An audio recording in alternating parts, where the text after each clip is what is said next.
بلند کیا، سبحان اللہ، سبحان اللہ، اور اس کے بعد پھر ہاتھ پیچھے کھینچ لیا آقا علیہ السلام نے۔ سبحان اللہ، سلام پھیرنے کے بعد صحابہ کرام نے پوچھا یا رسول اللہ صلی اللہ علیہ وسلم آپ نے یوں کر کے ہاتھ بلند کیا پھر آپ نے ہاتھ پیچھے کر لیا، کیا بات تھی، کیا معاملہ تھا؟ سمجھ آ رہی ہے نا؟ بے شک، بے شک، تو آقا علیہ السلام نے فرمایا یار میں نماز پڑھا رہا تھا، اللہ نے میرے سامنے جنت کر دی تھی، ہائے ہائے، سبحان اللہ، اللہ نے میرے سامنے جنت جنت کر دی، اور اس جنت میں انگوروں کا ایک گچھا لٹک رہا تھا، میرا دل کیا یہ گچھا توڑ کے اپنے یاروں کو کھلا دے، ہائے ہائے، سبحان اللہ، یہ گچھا توڑ کے اپنے یاروں کو کھلا دے۔ کھلا دے، تو آقا علیہ السلام کے صحابہ نے پھر پوچھا یا رسول اللہ صلی اللہ علیہ وسلم نے توڑا کیوں نہیں؟ ہائے ہائے، تو آقا علیہ السلام نے فرمایا پھر دل میں خیال آیا جنت کا فروٹ ہے، جنت میں جا کر کھائیں گے۔ سبحان اللہ، نعرہ تکبیر، اللہ اکبر، نعرہ رسالت، یا رسول اللہ، نعرہ حیدری، یا علی، سبحان ماشاء اللہ، اللہ۔ آقا علیہ السلام نے فرمایا جنت کا فروٹ ہے تو جنت میں جا کر ہی کھائیں گے۔ کھائیں گے، واہ، سبحان میرا عقیدہ ہے کہ حضور علیہ السلام اگر چاہتے تو وہ گچھا توڑ سکتے تھے، بے شک، بے شک، وہ گچھا توڑ سکتے، توڑ سکتے تھے۔ بے شک، اب میں نے کہا حاضر وہاں تک ہے جہاں تک اس کا ہاتھ کام کرے، اور ناظر وہاں تک ہے جہاں تک اس کی نظر کام کرے۔ نظر کام کرے، بے شک، تو میرے نبی کریم صلی اللہ علیہ وسلم مسجد نبوی کے اندر کھڑے ہو کر جنت میں ہاتھ پہنچا سکتے ہائے ہیں، ہائے، سبحان اللہ، جبھی تو گچھا توڑنا تھا نا، بے شک، اور جنت سدرۃ المنتہا سے اوپر ہے، بے- 7 آسمانوں سے اوپر ہے۔ جی ہاں، یہ میرے نبی کے ہاتھ کا کمال ہے، کا کمال، یہ میرے نبی کے ہاتھ کا کمال ہے۔ سبحان اللہ، اور پھر نظر آقا علیہ السلام کی کہاں تک کام کرتی ہے؟ جہاں تک کائنات پست و بالا ہے میرے نبی کی نظر وہاں تک کام کرتی ہے، سبحان اللہ، کیا بات ہے، سبحان وہاں اللہ، تک میرے نبی کی نظر کام کرتی ہے صلی اللہ علیہ وسلم۔ سبحان اللہ، تو حضرت بازگار قرآن مجید فرقان حمید کی آیت کریمہ میں نے آپ حضرات کے سامنے تلاوت کی، سبحان اس میں اللہ رب العزت فرماتے ہیں ما کان اللہ لیعذبہم وانت فیہم، اللہ، اور اللہ کے شایان شان نہیں کہ وہ انہیں عذاب دے اس حال میں کہ آپ ان میں تشریف فرما ہو۔ سبحان اللہ کی یہ شایان شان نہیں کہ وہ ان کو عذاب دے اس حال میں کہ آپ بھی ان میں تشریف فرما ہو۔ تو معنی یہ ہے کہ اس آیت کریمہ میں کفار و مشرکین کے کہنے کے باوجود کفار لوگ حضور علیہ السلام کو کہتے تھے محمد صلی اللہ علیہ وسلم لے آ وہ عذاب جن کی تو باتیں کرتا ہے، دکھا وہ قیامت کہاں ہے جن کی تو باتیں کرتا ہے۔ تو اللہ رب العزت نے فرمایا سونا یہ تو نادان ہے مگر آپ کا وجود مبارک ان کے اندر موجود ہے، جب تک آپ کا وجود مبارک ان کے اندر موجود ہے ہم ان کو عذاب نہیں دے سکتے، نہیں دے سکتے، ہم ان کو عذاب نہیں دے سکتے، نہیں دے سکتے۔ سبحان تو جس طرح پہلی امتوں پر پتھروں کی بارش کی گئی، آندیاں آئی، طوفان آئے، امتوں کو غرق کر دیا گیا، چہرے مسخ ہو گئے، چہرے بگاڑ دیے گئے، حاضرین گرامی صورتیں شکلیں بگاڑ دی گئی، اور وہ عذاب کے پیش نظر یہ سارا سلسلہ تھا۔ فرمایا محبوب صلی اللہ علیہ وسلم آپ کا وجود مبارک چونکہ اس امت کے لیے رحمت بن کر آیا ہے، آپ کا وجود مبارک اس امت کے لیے رحمت بن کر آیا ہے، تو میرے حبیب صلی اللہ علیہ وسلم ہم ان کو وہ عذاب نہیں دیں گے اس لیے کہ آپ ان کے اندر بستے ہیں، سبحان اللہ، آپ ان کے اندر بستے ہیں۔ سامنے عزیز احترام پروردگار عالم نے قرآن مجید فرقان حمید میں یہ کلیئر کیا ہے کہ میرے حبیب صلی اللہ علیہ وسلم جب تک آپ ان کے اندر ہیں ان کو عذاب وہ نہیں آ سکتے جو پہلی امتوں پر آیا کرتے ہیں۔ بات سمجھ آ رہی ہے نا؟ تو 1400 سال گزر گئے ہیں نا، 14-15 صدیاں بیت گئی ہیں، تو وہ امتیں جو پہلی امتیں گزری ان کے کرتوت ان کے اعمال اس وجہ سے وہ عذاب آتے تھے، پتھروں کی بارش، آندھیاں، طوفانوں کے عذاب آتے، تو اس امت پہ کے بھی کارنامے کم نہیں رہ گئے۔ علامہ اقبال نے کہا تھا وضع میں حکم نصارہ تو تمدن میں حنود، یہ وہ مسلمان ہیں جن کو دیکھ کر شرمائے یہود، یہ وہ مسلمان ہیں جن کو دیکھ کر شرمائے یہود۔ تو گرامی قدردار، اس کے باوجود بھی وہ عذاب نہیں آ رہے جو پہلی امتوں پر آیا کرتے تھے۔ سبب کیا ہے؟ اس کا سبب یہ ہے کہ ہمارا نبی ہمارے اندر بستا ہے۔ سبحان اللہ، سبحان اللہ، ہمارا نبی ہمارے اندر بستا ہے، حضور علیہ السلام اس امت کے اندر بستے ہیں۔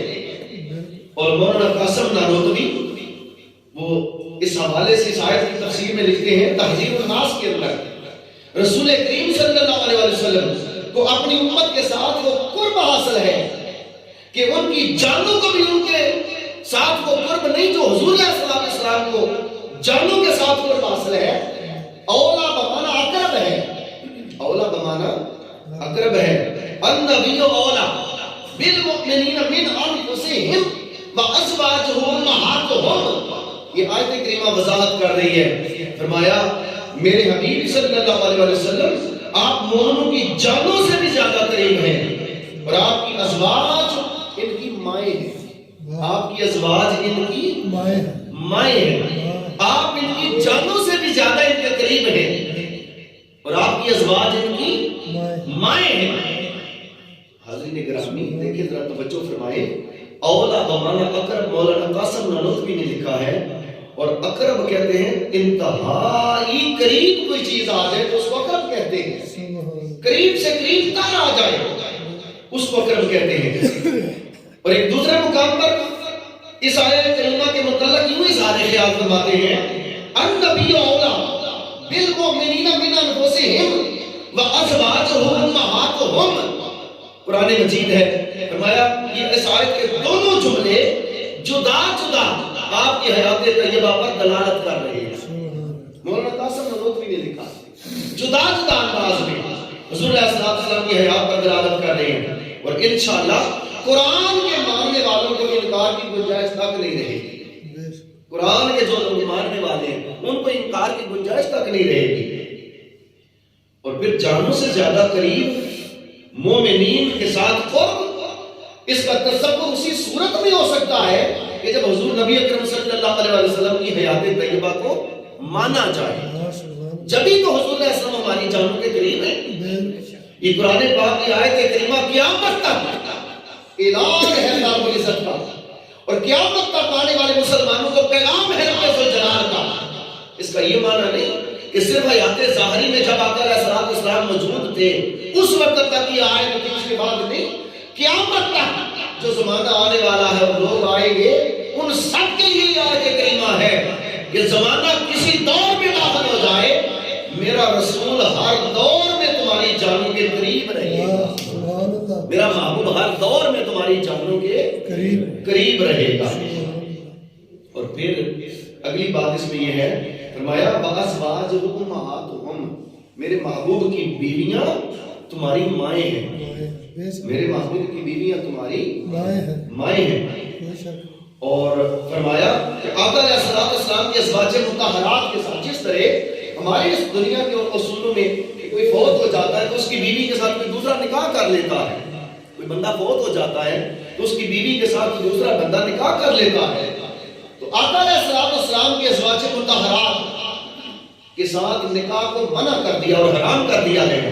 سورہ الاحزاب میں فرمایا وَمَا كَانَ لَكُمْ أَن تُعْصُوا رَسُولَ اللَّهِ وَلَا أَن تَنكِحُوا أَزْوَاجَهُ مِن بَعْدِهِ أَبَدًا۔ اللہ رب العزت نے فرمایا اور تمہیں یہ زیب نہیں دیتا، تمہیں یہ زیب نہیں دیتا کہ تم رسول پاک صلی اللہ علیہ وسلم کو اذیت دو، تمہیں یہ زیب نہیں دیتا کہ تم میرے محبوب کو اذیت دو، اور تم آپ کی ازواج مطہرات سے، آپ کی حیات ظاہری سے پردہ فرمانے کے بعد ان سے نکاح کرنے کی باتیں کرو، تمہیں یہ زیب نہیں دیتا۔ اس آیت کا شان نزول یہ ہے، شفاء السقام کے اندر فرمایا، معمر نے کہا مجھے یہ خبر پہنچی کہ طلحہ، اس نے کہا جب حضور علیہ السلام وفات پا جائیں گے تو عائشہ کے ساتھ میں نکاح کروں گا۔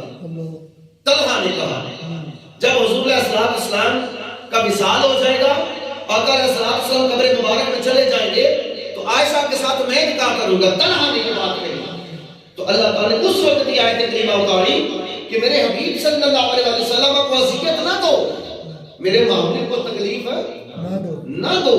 گرامی قدر حضرات، تو آقا علیہ السلام کو اذیت ہوتی ہے کہ ان کی ازواج مطہرات کے متعلق کوئی ایسی بات کرے، تو نبی کی بیویوں سے نکاح نہیں ہو سکتا، جو اس بات کی دلیل ہے کہ نبی موجود ہے، سبحان اللہ، جو اس بات کی دلیل ہے کہ نبی موجود ہے۔ اور پھر اس پر بڑی قابل توجہ بات آگے فرمائی کہ آقا علیہ السلام کی موجودگی اس بات پر یہ بات بھی دلالت کرتی ہے کہ جب بندہ ایک فوت ہو جاتا ہے تو اس کی وراثت میں تقسیم ہو جاتی ہے، اس کی جائیداد، اس کی میراث ساری تقسیم ہو جاتی ہے، بیٹے بیٹیاں اولاد اس میں تقسیم ہو جاتی ہے، رشتہ داروں میں وہ جائیداد وراثت تقسیم ہو جاتی ہے۔ تو فرمایا میرے محبوب صلی اللہ علیہ وسلم کی جو وراثت حضور علیہ السلام جو مال چھوڑ کر گئے وہ وراثت نہیں، وہ تقسیم نہیں ہو سکتا، وہ وراثت نہیں، وہ تقسیم نہیں ہو سکتا۔ یہ بھی اس بات کی دلیل ہے کہ آقا علیہ السلام اس امت کے اندر حاضر و موجود ہیں۔ آقا علیہ السلام اس امت کے اندر بولی حاضر و موجود ہیں۔ اس امت پر وہ عذاب نہیں آئے کہ جو پہلی امتوں پر آئے۔ اللہ تعالیٰ نے محبوب کا حیا کیا، اپنے حبیب کا بولو نا حیا کیا ہے کہ اس امت کو وہ عذاب نہیں دیے جو پہلی امتوں کو دیے گئے۔ یہ امت محبوب صلی اللہ علیہ وسلم کا حیا ہے۔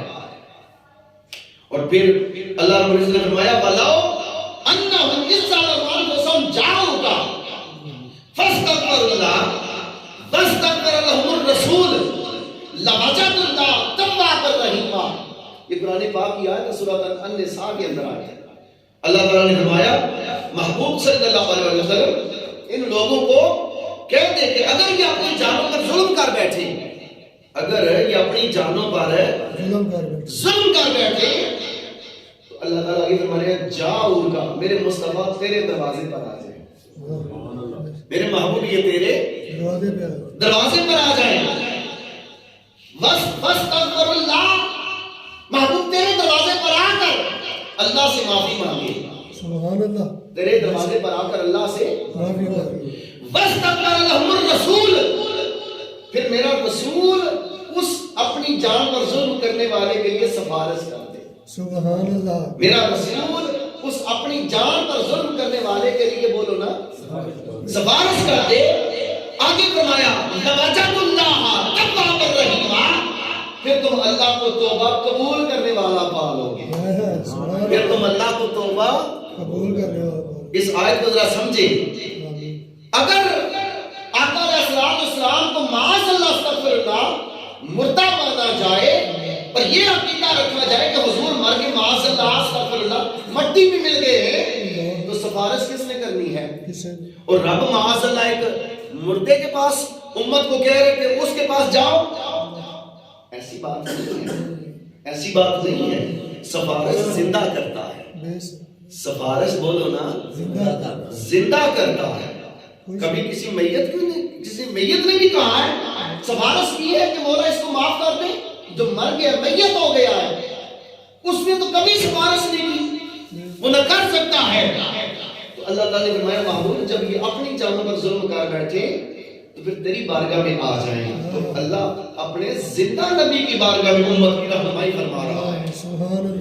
اللہ رب العزت زندہ رسول اور زندہ نبی کی بارگاہ کی طرف رہنمائی فرما رہا ہے کہ لوگوں جاؤ کا میرے مصطفیٰ کے دروازے پر آ جاؤ۔ جب جانوں پر ظلم کر بیٹھو تو پھر میرے محبوب کے دروازے پر آ جاؤ۔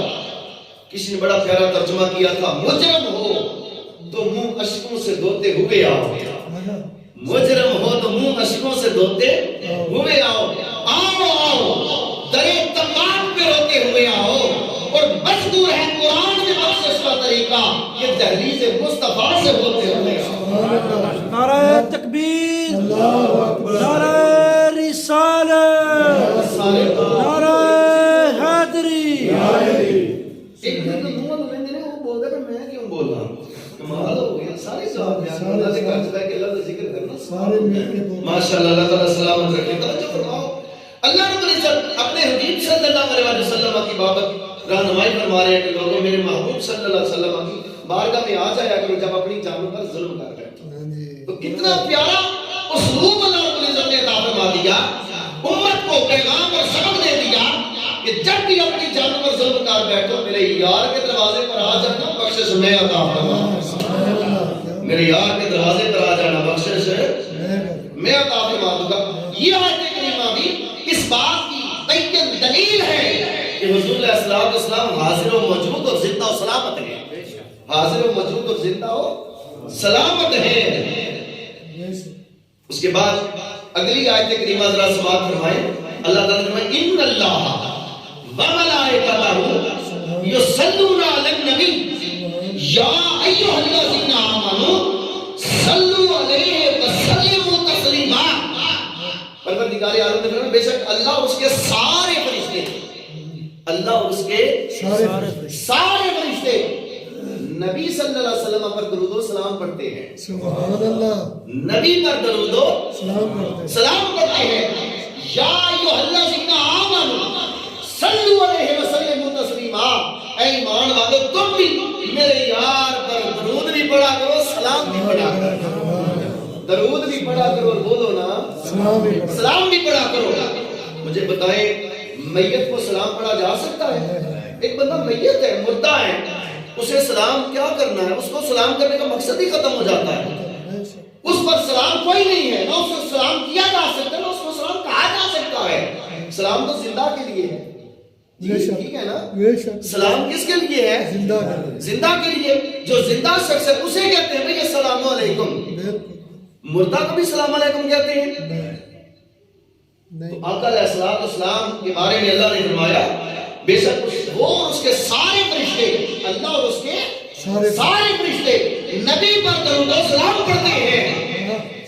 تو اللہ تعالیٰ نے قیامت تک آنے والے لوگوں پر اس حقیقت کو کھول دیا کہ کوئی شخص بھی میرے یار کو مردہ نہ سمجھے، سلام زندہ کو کیا جاتا ہے، اور میں اور میرے سارے فرشتے محبوب کو سلام و سلام کہتے ہیں، درود و سلام کہتے ہیں۔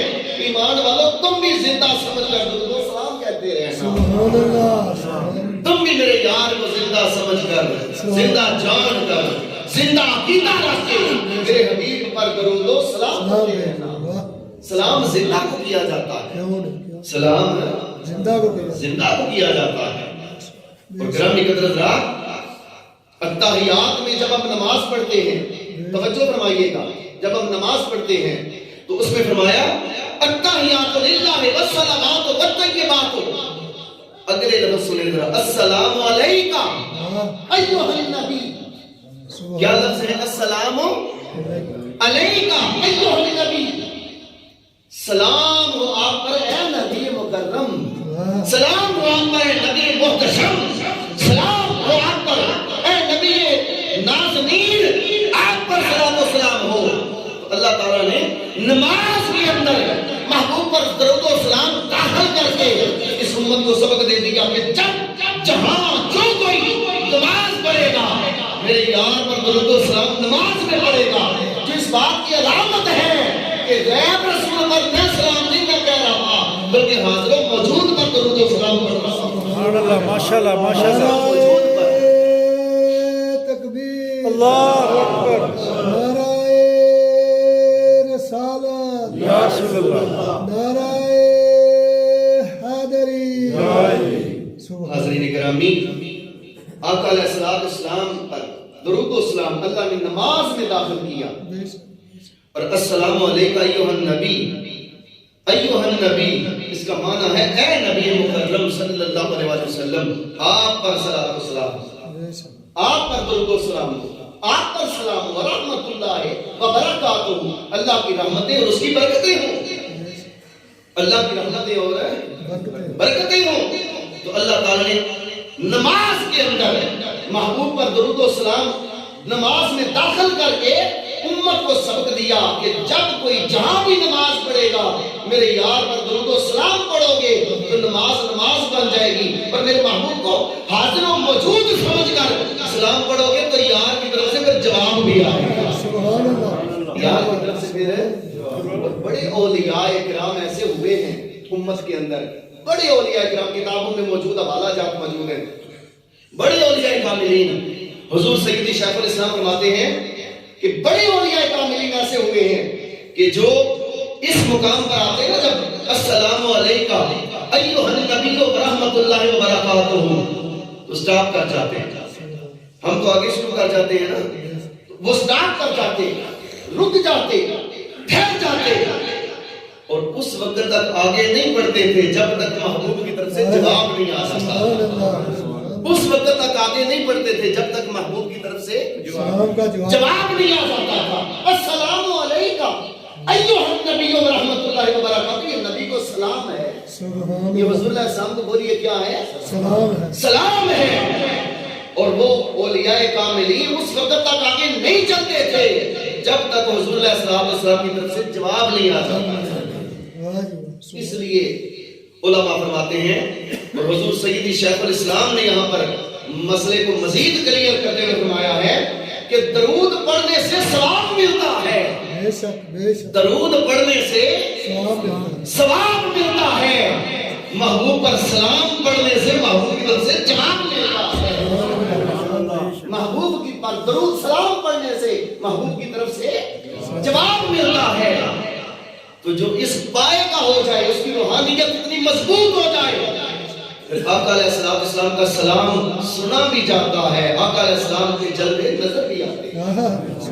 حضرت بابکار آقا علیہ السلام کا درود و سلام اللہ تعالیٰ نے نماز میں رکھ کر اس تعلیم کو عام کر دیا کہ میرے حبیب پر جب کوئی جہاں بھی درود و سلام پڑھے گا، میرا محبوب سلام کا جواب بھی عطا کرے گا. اور پھر ایک حدیث سے بعد حضور علیہ السلام نے ارشاد فرمایا، جو بندہ جمعے والے دن جو بندہ جمعے والے دن مجھ پر کثرت سے درود و سلام پڑھتا ہے، مجھ پر کثرت سے درود و سلام پڑھتا ہے، اور محبت میں، ادب میں، عشق میں، پیار میں، چاہت میں ڈوب کر میری ذات پر درود و سلام پڑھتا ہے، میرے کریم نبی صلی اللہ علیہ وسلم نے ارشاد فرمایا، میں رحمت والے کانوں سے آپ سماعت فرماتا ہوں، میں رحمت والے کانوں سے آپ سماعت فرماتا ہوں. اگر زندہ ہی نہیں تو پھر سنتا کون ہے؟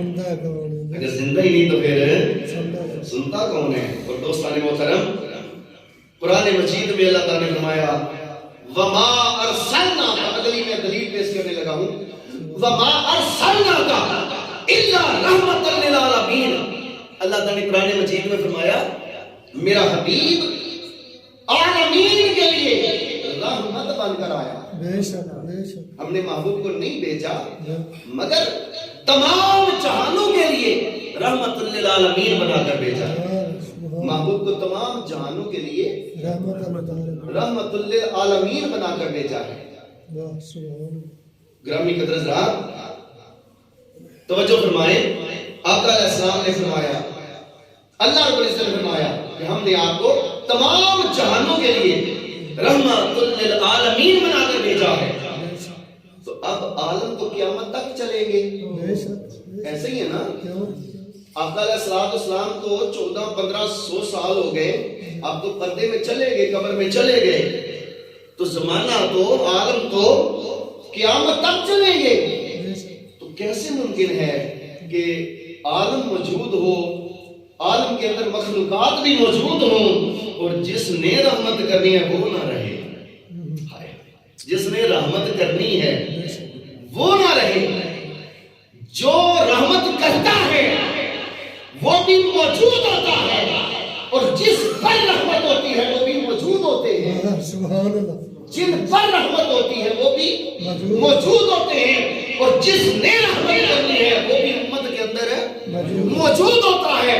لہذا یہ تصور غلط ہے کہ معاذ اللہ امت تو موجود ہے اور حضور معاذ اللہ استغفر اللہ مر کی مٹی میں مل گئے ہیں. یہ تصور ہی غلط ہے. اگر حضور کو پھر میں کہہ رہا ہوں معاذ اللہ استغفر اللہ مردہ مان لیا جائے تو پھر رحمت کا تصور ختم ہو جاتا ہے. جن پر ہونی ہے وہ موجود ہے، اور جس نے کرنی ہے وہ موجود نہ ہو. نہیں سمجھ آ رہی؟ جس نے رحمت کرنی ہے وہ موجود نہ ہو، یہ کیسے ہو سکتا ہے؟ تو فرمایا اللہ رب العزت نے کہ ہم نے آپ کو عالمین کے لیے رحمت بنا کر بھیجا ہے. تو میرا محبوب عالمین پر رحمت کر رہا ہے. سبحان اللہ بے میرا شک محبوب عالمین پر رحمت ہے کر رہا ہے باری تعالیٰ تیرا محبوب کہاں کہاں پر رحمت للعالمین ہے.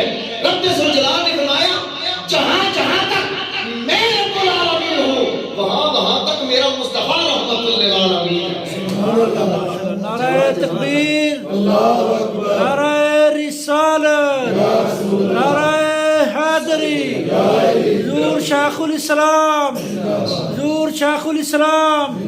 فیضان شیخ الاسلام زندہ باد. توجہ فرمائیں سبحان اللہ آقا علیہ السلام کو اللہ رب العزت نے رحمتوں کا تاج پہنا کر اس دنیا میں بھیجا اور اعلان فرما دیا جہاں جہاں تک میں رب العالمین ہوں وہاں وہاں تک میرا یار رحمت للعالمین ہے. سبحان اللہ وہاں وہاں تک میرا یار ہے. اور بڑی پیاری بات سماعت فرمائیں میرے نبی کا وجود ہی حضور کی حیات پر دلالت کرتا ہے. یا سبحان اللہ میرے نبی کریم صلی اللہ علیہ وسلم کا وجود مبارک حضور کا جسم مبارک ہی آقا علیہ السلام کی حیات طیبہ پر دلیل ہے. وجود مبارک ہی میرے نبی کی حیات پر دلیل ہے. اگر قرآن کی آیتیں اور حدیثیں ان میں ایک طرف بھی رکھ دیا جائے میرے نبی پاک صلی اللہ علیہ وسلم کا وجود مبارک یہی میرے نبی کے زندہ ہونے کی نشانی ہے. سبحان اللہ یہی میرے نبی کے زندہ ہونے کی نشانی ہے. سنے کیسے کیسے میرے آقا علیہ السلام کا وجود مبارک اس مٹی سے بنایا گیا ہے جو جنت کی مٹی ہے. سبحان اللہ حضور علیہ السلام کا وجود مبارک اس مٹی سے اس مٹی سے بنایا گیا ہے جو جنت کی مٹی ہے. سبحان اللہ اللہ نے جب محبوب کا وجود پاک بنانا تھا تو جنت کا ایک ٹکڑا اللہ نے زمین پر اتارا. سبحان اللہ جنت کا ایک ٹکڑا اللہ نے زمین پر حاجی لوگ جو گئے ہوئے ہیں جسے ریاض الجنہ کہتے ہیں یا کیا ریاض تو الجنہ سمجھ نہیں آ رہی جسے ریاض الجنہ کہتے ہیں یہ زمین کا ٹکڑا نہیں جنت کا ٹکڑا ہے. سبحان اللہ یہ زمین کا ٹکڑا نہیں بلکہ بولو جنت جنت کا ٹکڑا ہے. اللہ نے جنت کا ایک ٹکڑا زمین پر اتارا اور پھر اس ٹکڑے کی مٹی لے کر وجود مصطفیٰ بنا دیا سبحان اللہ صلی اللہ علیہ وآلہ وسلم. اور جنت کے اندر حیات ہی حیات ہے وفات کا تصور ہی کوئی نہیں ہے. سبحان اللہ جنت کے اندر حیات ہی حیات ہے وفات کا. اس لیے جو لوگ جنت میں چلے جائیں گے قیامت والے دن جنت میں چلے جائیں گے انہیں کہہ دیا جائے گا اے جنت میں آنے والوں اب تم جنت میں آ گئے ہو. یہ وہ جگہ ہے جہاں موت کوئی نہیں. یہ وہ جگہ ہے جہاں پر موت کوئی نہیں. یہاں پر حیات ہی حیات ہے. تو آقا علیہ السلام کا وجود مبارک اللہ نے اس مٹی سے بنایا جو جنت کی مٹی تھی. تو جنت کی مٹی پر وفات اور موت کا تصور ہی ختم ہو جاتا ہے. سبحان اللہ بے شک موت اور وفات کا تصور ہی ختم ہو جاتا ہے. اتنا تھا کہ پہلے وہ چراغ نبوت صلی اللہ علیہ وسلم سرعام جلتا تھا. بے شک پہلے وہ چراغ نبوت سرعام جلتا تھا. ابو بکر عمر بھی دیکھتے تھے ابو جہل ابو لہب بھی دیکھتے تھے اپنے بھی دیکھتے تھے غیر بھی دیکھتے تھے اپنے بھی دیکھتے تھے بیگانے بھی دیکھتے تھے. پہلے وہ چراغ نبوت اور رسالت سرعام چلتا تھا ہر کوئی دیکھتا تھا. مگر اللہ نے ایک وقت گزرنے کے بعد اس چراغ نبوت کو اللہ نے حجرے کے اندر رکھ دیا. سبحان اللہ نے اس چراغ نبوت کو حجرے کے اللہ اندر رکھ دیا. اب کوئی ابو جہل کی آنکھ لے کر دیکھنا چاہے تو جلوے نظر نہیں آئیں گے. بے شک اب کوئی ابو جہل کی آنکھ لے کر حضور کے جلوے تکنا چاہے تو نظر ہے. نہیں آئے اور اب کوئی ابو بکر صدیق کی آنکھ لے کر دیکھنا چاہے یار کے جلوے آج بھی نظر آ سکتے ہیں. کوئی ابو بکر صدیق کی آنکھ لے کر آج بھی جلوہ مصطفیٰ صلی اللہ علیہ وسلم دیکھنا چاہے تو وہ جلوے آج بھی نظر آ سکتے ہیں. میرے نبی زندہ و سلامت ہیں آج بھی زندہ ہیں کل بھی زندہ تھے آج بھی زندہ ہیں اور قیامت تک رسول اللہ صلی اللہ علیہ وسلم زندہ و سلامت ہے. سبحان اللہ بے شک رسول اللہ صلی اللہ علیہ وسلم زندہ و سلامت ہیں. اور پھر اگلی بات ذرا سنیں نا. کلمہ ہم پڑھتے ہیں لا الہ الا اللہ محمد رسول اللہ صلی اللہ علیہ وسلم. کوئی الہ نہیں سوائے اللہ کے اور محمد اللہ کے رسول ہیں. بالکل محمد اللہ کے رسول ہیں. ہے کبھی کسی نے ترجمہ نہیں کیا محمد اللہ کے رسول تھے. کبھی نہیں ترجمہ کیا. کبھی کسی نے ترجمہ نہیں کیا. محمد اللہ کے رسول ہیں، تھے، کبھی نہیں کسی نے کہا۔ موسیٰ علیہ السلام پیغمبر تھے، وہ اب نہیں ہیں۔ پیغمبران اعظام وہ ختم ہو چکے، اب زمانہ محمدی ہے، وقت محمدی ہے صلی اللہ علیہ وسلم۔ قیامت تک وقت گزرتا رہے گا، نبوت اور رسالت میرے نبی کی چلتی رہے گی۔ نبوت اور رسالت میرے بولو نبی کی چلتی رہے گی۔ یار M P M L A فوت ہوتے ہیں نا، مر جاتے ہیں تو ضمنی الیکشن ہوتے ہیں، وہ سیٹ خالی ہو جاتی ہے نا۔ M P M L A کسی علاقے کا فوت ہو جائے، وہ سیٹ خالی ہو جائے تو کیا ہوتا ہے؟ ضمنی الیکشن ہوتا ہے۔ اس سیٹ پر پھر ایم پی اے نیا کھڑا ہوتا ہے، نیا الیکشن ہو کے انتخاب ہوتا ہے، پھر وہ کھڑا ہو جاتا ہے۔ اگر حضور اسلام کو معاذ اللہ استغفر اللہ مردہ مان لیا جائے تو سیٹ تو خالی ہو گئی نبوت اور رسالت والی۔ یہ عہدہ ہے، نبوت بھی میرے نبی کا عہدہ ہے اور رسالت بھی حضور کا عہدہ ہے، منصب ہے۔ تو اگر آقا علیہ السلام کو معاذ اللہ استغفر اللہ مردہ مان لیا جائے پھر یہ سیٹ نبوت اور رسالت والی خالی نظر آئے گی۔ یہی وجہ ہے کہ کبھی مرزا غلام احمد قادیانی نے پھر سیٹ خالی سمجھ کر دعویٰ کر دیا کہ سیٹ خالی ہے، خیر صلی میں وچ اپنا دودھ کھڑا کر لینا جی، پر نہیں، رب ذوالجلال نے فرمایا میرا حبیب آیا ہے اور ایسا آیا ہے کہ نہ جانے کے لیے آیا ہے۔ میرا رسول ہر دور میں امت کے اندر حاضر و موجود ہے، میرا رسول ہر دور میں امت کے اندر موجود ہے۔ اب کسی نئے نبی کی ضرورت نہیں، اب کسی نئے رسول کی ضرورت نہیں، اب کسی نئی شریعت کی ضرورت نہیں، اس لیے کہ نبوت محمدی، رسالت محمدی اور شریعت محمدی صلی اللہ علیہ وسلم جس طرح 14 صدیاں پہلے موجود تھی آج بھی موجود ہے، اور قیامت تک میرے نبی اور میرے نبی کریم صلی اللہ علیہ وسلم کی نبوت اور رسالت موجود رہے گی، موجود رہے گی۔ گرامی قدر حضرات، آقا علیہ السلام اس امت کے اندر موجود ہیں، حضور اس امت کے اندر ہے۔ اور مولانا قاسم نانوتوی دارالعلوم دیوبند کے بانی ہیں، انہوں نے کتاب لکھی آب حیات، اس میں لکھتے ہیں اگر ایک لمحے کے لیے، توجہ نا بات کی طرف، ایک لمحے کے لیے اگر رسول پاک صلی اللہ علیہ وسلم کو مردہ مان لیا جائے تو یہ کائنات کا نظام سارا تہوالا ہو جائے، ختم ہو جائے۔ ایک لمحے کے لیے اگر رسول پاک صلی اللہ علیہ وسلم کو مردہ مان لیا جائے معاذ اللہ تو کائنات کا نظام تباہ ہو جاتا ہے۔ کائنات کا نظام حضور ہے تو نظام چل رہا ہے نا، آقا ہے تو نظام چل رہا ہے۔ تو یہ اس بات کی دلیل ہے کہ آقا علیہ السلام زندہ و سلامت و موجود ہیں۔ اور پھر قرآن مجید میں فرمایا وَلَلْآخِرَةُ خَيْرٌ لَكَ مِنَ الْأُولَىٰ، محبوب آپ کی ہر پچھلی گھڑی، آنے والی گھڑی پچھلی گھڑی سے بہتر ہوتی چلی جائے گی۔ محبوب ہم آپ کو اونچے سے اونچے مقام عطا فرماتے جائیں گے۔ جب میرے آقا کی روح مبارک جسم اقدس سے جدا ہوئی ہوگی اور اس روح کو لے کر اسرائیل بارگاہ الہ کے اندر پہنچا ہوگا تو روح مصطفیٰ نے کہا ہوگا مولا تیرا اعلان تھا قرآن پاک کے اندر وَلَلْآخِرَةُ خَيْرٌ لَكَ مِنَ الْأُولَىٰ، میرے حبیب ہم آپ کی ہر آنے والی گھڑی کو گزشتہ گھڑی سے بہتر کرتے چلے جائیں گے۔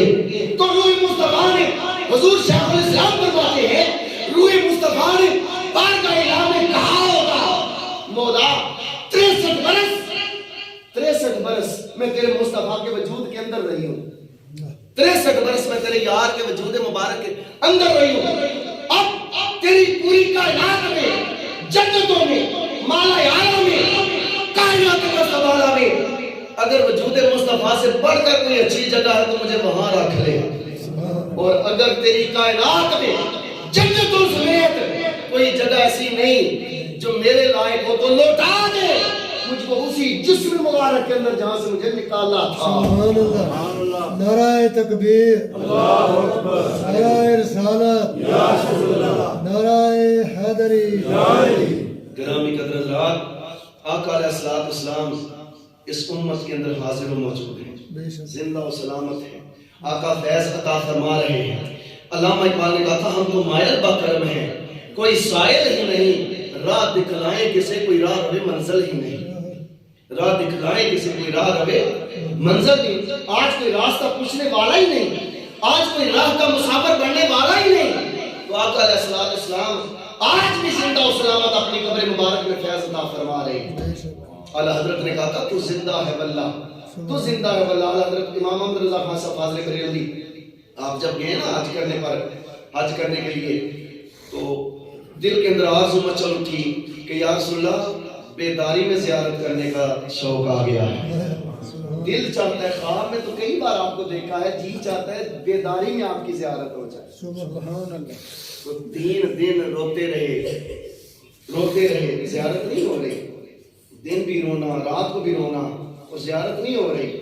تیسری رات امام محمد رضا خان صاحب نے وہ نعت میں لکھی, وہ صبح لالا زار پھرتے ہیں, تیرے دل کا بہار پھرتے ہیں, جو تیرے در سے یار پھرتے ہیں, در بدر یونی خان پھرتے ہیں, اور کوئی کیوں پوچھے تیری بات رضا, تجھ سے کتے ہزار پھرتے ہیں.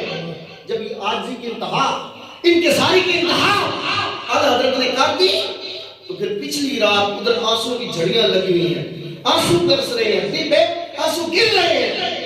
تو پچھلی رات کا ٹائم آیا, آقا علیہ السلام نے سبز گنبد سے باہر نکل کر اپنے غلام کی تسلی کے لیے, اپنے غلام کی دلجوئی کے لیے اعلیٰ حضرت علیہ رحمہ کے سامنے میرے رسول پاک صلی اللہ علیہ وسلم آئے, اور سرکار نے فرمایا احمد رضا بیٹے دیکھ لے تیرا رسول تیرے سامنے کھڑا ہو گیا. آقا علیہ السلام کا دیدار کیا. اس وقت اعلیٰ حضرت نے یہ کہا تھا تو زندہ ہے واللہ, تو زندہ ہے واللہ, میری جسم عالم سے چھپ جانے والے آقا, اگر آپ مجھے نظر نہیں آتے تو میری آنکھوں کا قصور ہے. سونے آپ تجھے زندہ ہوگا, اگر آپ مجھے نظر نہیں آتے تو میری آنکھوں کا قصور ہے. آقا آپ زندہ ہو سلامت, آپ زندہ ہو تو زندہ ہے واللہ, تو زندہ ہے واللہ, میری جسم عالم سے چھپ جانے والے رسول اللہ صلی اللہ علیہ وسلم اس امت کے اندر آج بھی زندہ و سلامت اور موجود ہے.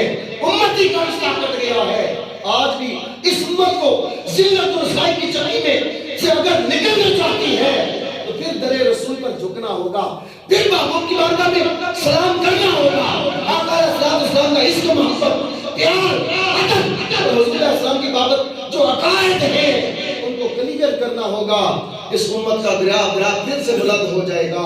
اللہ رب العزت کی پاک بارگاہ میں دعا ہے, اللہ تعالی ہمیں توفیق عمل عطا فرمائے. آخر دعواہم ان الحمدللہ رب العالمین.